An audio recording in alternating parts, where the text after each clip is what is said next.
culture? Well, before we can get started on culture, we need to know races. And you can use your deities, your magic level, and your tech level to help you determine which races you want. Why do I tell you to do it in this order? Well, let's say that you have your version of the devil, right? Well, does he mate with mortals? Did you establish that? Well, guess what? Now you can have tieflings, but that wouldn't have happened if you didn't make the gods first. Once you do that, then you can determine the next step, and that is culture. Now, culture is where things get pretty complex, because culture is derived of the denizens of this world and their interaction. Specifically, the perils, the joys, the products, the hope. Now, a culture can be an individualistic thing. So it could be like a country, it could be a faction, it could be a town. Doesn't matter.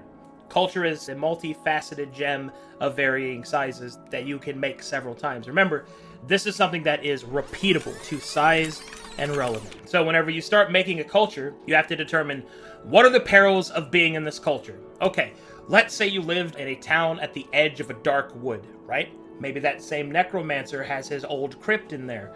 And people say that the dead walk nearby and that spiders crawl across the trees, their eyes lit by a malignant green light. Okay, guess what? Boom, you've determined the peril, so that means that the people live there deal with that peril. So they don't trust spiders. They don't like people in robes, maybe, that might look like a necromancer. They don't go out at night. You see all the things that I'm conjuring for that culture? Well, now you kind of get the idea. You've determined the peril. You can determine the joys, like what do they celebrate? Well, they're able to gather the spider silk from the trees, and they make fine silks. And it's a joy for them to make. You can determine all these different pieces and all these different facets. You can determine all of that by these 4 simple steps. The perils that they face, the joys that they value, the products that they make, and the hope that they have for the future. Once you determine all of those things, then you've got your culture.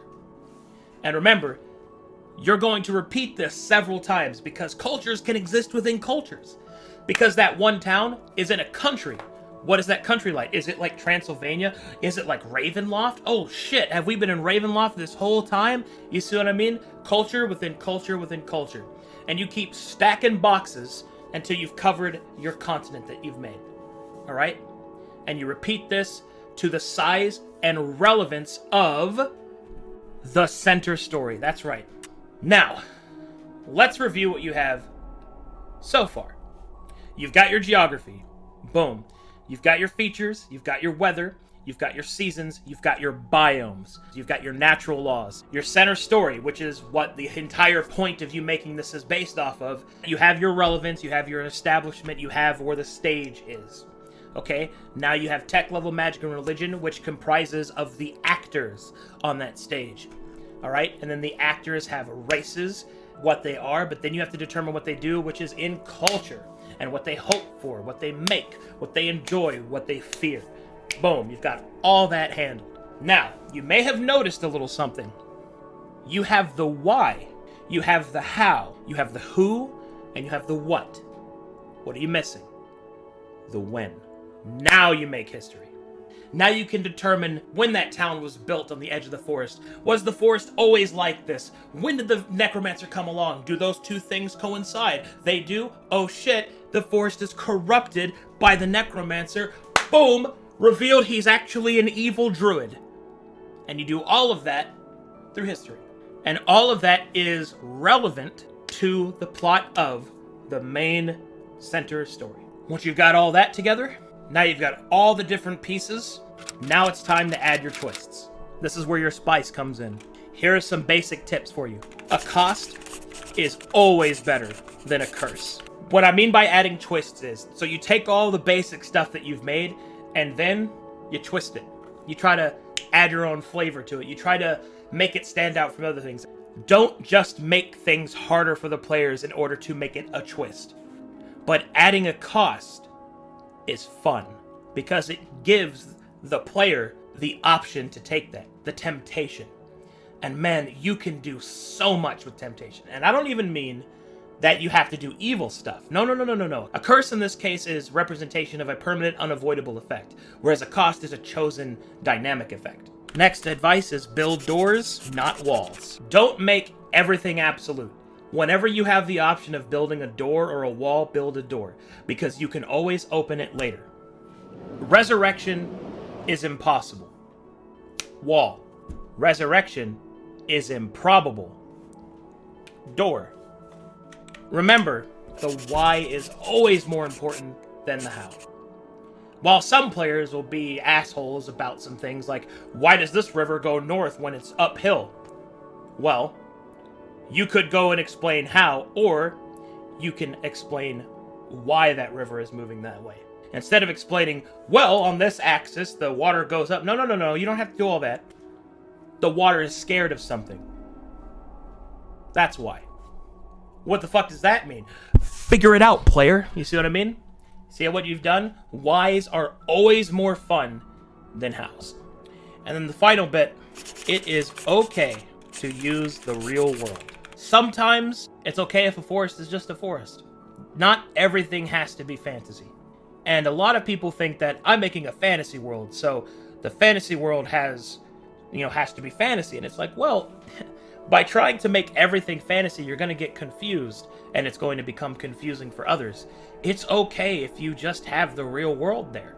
Because remember, no matter if they're playing elves or giants, your players are human.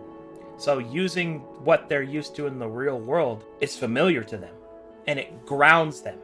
Now that you've added all of your twists, the next thing to do, repeat until you don't hate it. Because I'll tell you right now, you're not going to like the first one. That's okay. Pick the things you like the best. Start over again. Do that about 10 times, and then you've got something. How does this help in building a political structure? You build cultures. Politics are just the mechanism in which cultures conflict with each other.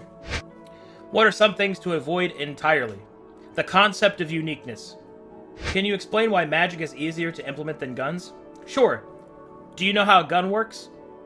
If I asked you to name all the pieces, could you? If I asked you to clean a gun, do you think you could? Do you know how to reload one? How to take the bullets out of one? The point of what I'm saying is that you have to be able to explain that when it comes to tech. Magic? Nope. It's magic. There is an acceptance of mystery, which is less pressure on you. Any thoughts on time travel in a story? Don't do it. You don't want to open the time travel door. You should always try to make doors instead of walls, but you still need walls to build a house. How do you make adventures not feel like a chore? Urgency and relevance. Something isn't a chore if you have a reason to do it, because a chore is normally something that you have to do but don't want to do. So what you do is you make relevance. That person killed your sister. Well, fuck that guy. Guess what? Relevance. He's about to get away, unless you stop him within the next 2 hours. You have to get to where he's been hiding. Urgency. Boom. Now they'll do it. Do you have advice for instilling a sense of urgency while also incorporating downtime? Well, that's easy. That goes back to cost versus curse. Make the downtime cost that they're paying an increased chance of something bad happening, like the enemy getting away or some shit like that. You turn downtime into a cost, now you've had added urgency, but it's not a curse to them. It's their choice. How would you go about determining relevance? Writing. Okay, let me actually explain that one. How do you determine relevance? Okay, you have a player. What does the player care about? What does their character care about? What do they care about? First, observe them with your eyes. Then ask them. Read their backstory, and then you have your relevance. And then, of course, like the normal stuff like loot, levels, action. That's a big one. That's the basics.